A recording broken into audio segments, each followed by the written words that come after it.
চাঁপাইনবাবগঞ্জে একের পর এক উত্তেজনাকর ঘটনা ঘটছে।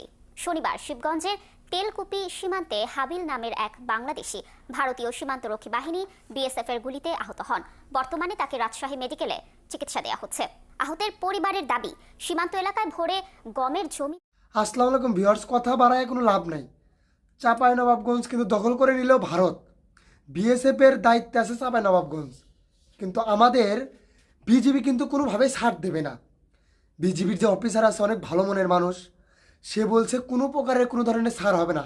শেখ হাসিনা যতই চেষ্টা করুক ভারতের সাথে মিল দিক, মোদির সাথে আর কি হাত মিলাক, আমাদের কিন্তু বাংলাদেশের কোনো ক্ষতি করতে পারবে না। এই মোদির সাথে হাত মিলিয়ে চাঁপাইনবাবগঞ্জ প্লাস বর্ডারে যে আমাদের এলাকাগুলো আছে তাদের কিন্তু সুখে শান্তিতে থাকতে দিচ্ছে না এই মোদি সরকার। তাদের বিএসএফ একের পর এক আক্রমণ, একদম মানুষকে গুলি করে মারতেছে। কেন? শেখ হাসিনার সাথে হাত মিলে কি এগুলো আক্রমণ করার চেষ্টা করতেছে? পুরো ভিডিওটা দেখলে বুঝতে পারবেন না। প্লাস আপনি থাম্বনেলটাও দেখছেন যে কীভাবে মানুষকে হত্যা করা হচ্ছে।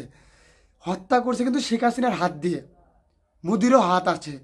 তো যাক না কেন, চলুন যাই পুরো ভিডিওটা শুরু করি, তাহলে ইনশাল্লাহ বুঝতে পারবেন। চাঁপাইনবাবগঞ্জে একের পর এক উত্তেজনাকর ঘটনা ঘটছে। শনিবার শিবগঞ্জের তেলকুপি সীমান্তে হাবিল নামের এক বাংলাদেশি ভারতীয় সীমান্তরক্ষী বাহিনী বিএসএফ এর গুলিতে আহত হন। বর্তমানে তাকে রাজশাহী মেডিকেলে চিকিৎসা দেওয়া হচ্ছে। আহতের পরিবারের দাবি, সীমান্ত এলাকায় ভরে গমের জমিতে পানি দিতে গেলে গুলি করে বিএসএফ। যদিও বিজিবি ও বিএসএফ তার ব্যাপারে ভিন্ন কথা বলছে। একে রোকনের তথ্য ছবিতে প্রতিবেদন। উত্তেজনা যেন থামছেই না চাঁপাইনবাবগঞ্জ সীমান্তে। শনিবার ভোরে শিবগঞ্জ উপজেলার তেলকুপি সীমান্তে বিএসএফ এর গুলিতে আহত হন তেলকুপি লম্বাপাড়া গ্রামের হাবিল। পরে এলাকার লোকজন তাকে উদ্ধার করে 250 শয্যা বিশিষ্ট চাঁপাইনবাবগঞ্জ জেলা হাসপাতালে নিয়ে গেলে কর্তব্যরত চিকিৎসক প্রাথমিক চিকিৎসা দিয়ে রাজশাহী মেডিকেলে পাঠান। আহত হাবিলের পরিবারের দাবি, গমের জমিতে পানি দিতে গেলে তাকে উদ্দেশ্য করে গুলি ছোড়ে বিএসএফ এর সদস্যরা। গহনে পানি দিতে গেছিল, বিএসএফ গুলি করে দিয়েছি। কেনই করবে বা আমার চাচা দাঁড়াতে যায়নি, চোরা কারবারি দিতে যায়নি, আমার চাচা গমে পানি দিতে গেছিল। এলাকার জনপ্রতিনিধিরাও একই কথা বলছেন। তবে বর্তমান পরিস্থিতিতে সীমান্তে না যাওয়ার পরামর্শ তাদের। জনগণকে আরো সাবধান করব, তারা যেন সীমান্ত পার না হয় এবং এরপর থেকে এরকম ঘটনা না হয়। সীমান্তে বসবাসকারী কৃষক বলছেন, সীমান্তে তাদের জমি থাকায় সেখানে যেতেই হয়। সব কিছু চাষ করতে হবে, দিয়ে আমরা চাষ না করতে হলে আমরা কি ধরে খাবো? আমরা সকালে 7টার সময় যাই, তারপরে ভয় ভয় লাগে না, বিএস আমরা তারে পরিষ্কার না করলে খাবো কি করে, খেতে হবে আমাকে। বিএসএফ হয়তো ওখান থেকে হেট করে গালাগালি তো করে, দূরে যাও দূরে যাও, না গেলে হয়তো বা দড়িয়া আছে, রাইফেল নিয়ে দড়িয়া আছে, তখন আমরা পালাই। এদিকে বিজিবির দাবি, 6-7 জনের একটি চোরাকারবারি দল চোরাচালানের উদ্দেশ্যে ভারতীয় সীমান্তে অনুপ্রবেশ করলে গুলি ছোড়ে বিএসএফ। তেলকুপি সীমান্তে 3:30টার দিকে 7-8 জন চোরাকারবারি ভারতে প্রবেশ করেছিল। আমরা 2 থেকে 3 রাউন্ড ফায়ারিং এর শব্দ শুনছি। তার শব্দ শোনার পর আমাদের তো হল আসছিল, কিন্তু সব দৌড়ে পালাই গেছে। এখন এইটুকুই আমাদের কাছে তথ্য। আমাদের 12:30টায় কোম্পানি কমান্ডার পর্যায়ে পতাকা বৈঠক হয়েছে, প্রতিবাদ লিপি প্রেরণ করা হয়। ওরা তো আপনার বললো যে বাংলাদেশি কয়েকজন ভারতের অনুপ্রবেশ করেছে, দেশীয় অস্ত্র নিয়ে, তো ওরা আত্মরক্ষার্থে গুলি করেছে। বর্তমানে হাবিল রাজশাহী মেডিকেল কলেজ হাসপাতালে চিকিৎসা নিচ্ছে।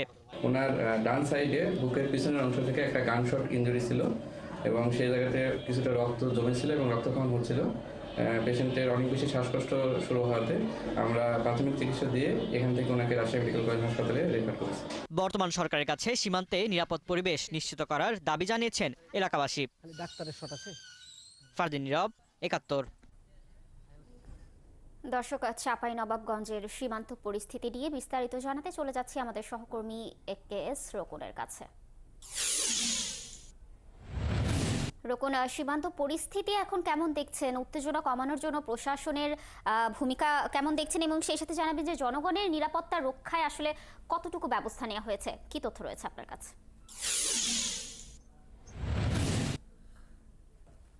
লাবণী, আপনি জানেন যে গত 20 দিন ধরে চাঁপাইনবাবগঞ্জের শিবগঞ্জ সীমান্তে উত্তেজনা বিরাজ করছে। প্রথমে কাঁটাতারের বেড়াকে কেন্দ্র করে, পরবর্তীতে ফসল ক্ষয়ক্ষতিকে কেন্দ্র করে এবং সর্বশেষ বিএসএফ এর গুলিতে একজন আহত হবার ঘটনায় এই উত্তেজনা বিরাজ করছে। তবে বিজিবির পক্ষ থেকে কিন্তু বারবার পরিস্থিতি স্বাভাবিক করার চেষ্টা চলছে এবং বিভিন্ন গ্রামগুলোতে, সীমান্তবর্তী যে গ্রাম রয়েছে সেই গ্রামগুলোতে স্থানীয় প্রশাসনকে নিয়ে, জনপ্রতিনিধিদের নিয়ে তাদেরকে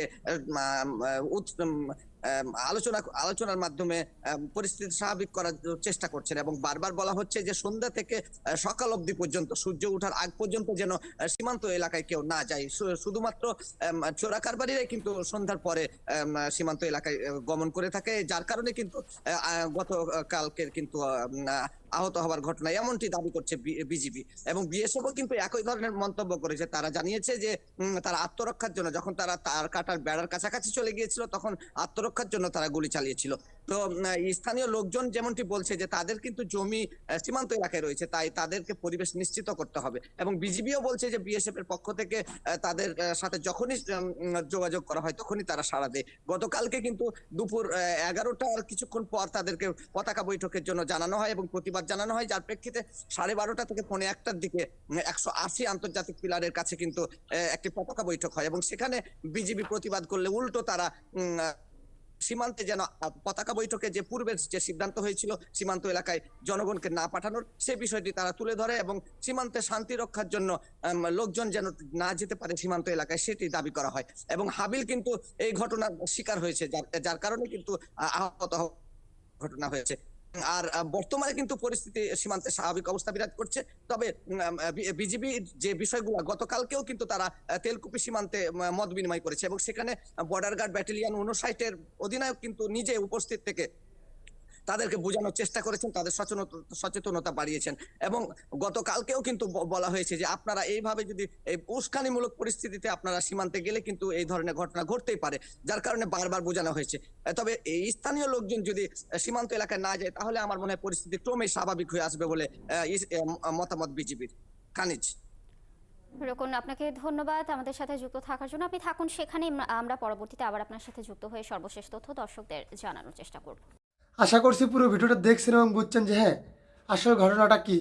তো আপনি যদি আমার চ্যানেল নতুন হয়ে থাকেন অবশ্যই চ্যানেলটা সাবস্ক্রাইব করে দিয়ে যাবেন এবং সত্যের সংবাদ পেতে অবশ্যই সাবস্ক্রাইব করে দিয়ে যাবেন, কারণ আমি ভিডিও আপলোড করার সাথে সাথে কিন্তু আপনার কাছে নোটিফিকেশন চলে যাবে।